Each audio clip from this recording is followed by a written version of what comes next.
वसई विरार परिसरातील कुत्र्यांची समस्या जी आता सुटण्याची शक्यता आहे, कारण वसई विरार शहर महानगरपालिकेने जे आहे की डॉग शेल्टर सेंटर उघडण्याचं ठरवलेलं आहे।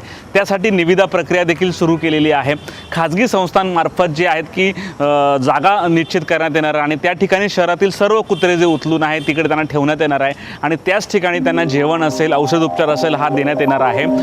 जसे टेंडर येतील तसे त्याप्रमाणे वेगवेगळ्या ठिकाणी असे डॉग शेल्टर उभे करता येणार आहेत।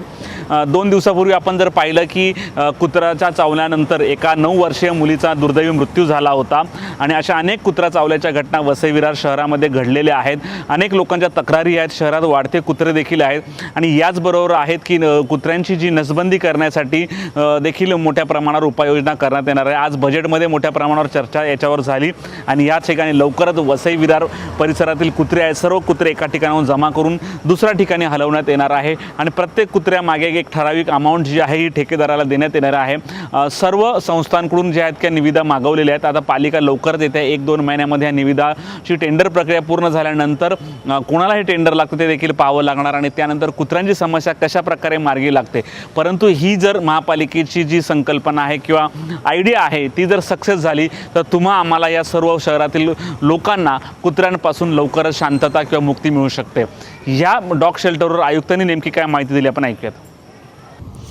भटके कुत्रे जे आहे त्याचा लोकांना त्रास होतो आहे याची आम्हाला जाणीव आहे। त्यांच्यासाठी शेल्टर होम करण्यासाठी आम्ही ऑलरेडी जाहिरात काढलेली आहे। याच्यामध्ये ती संस्था जी आहे ती स्वतःची जागा राहील, त्या ठिकाणी हे सगळे जे भटके कुत्रे आहेत त्या ठिकाणी नेण्यात येतील आणि ती संस्था त्यांची काळजी घेईल, त्यांचं निर्बंधीकरण करेल आणि जेणेकरून आपले शहरातले कुत्रे भटके कुत्रे कमी होतील।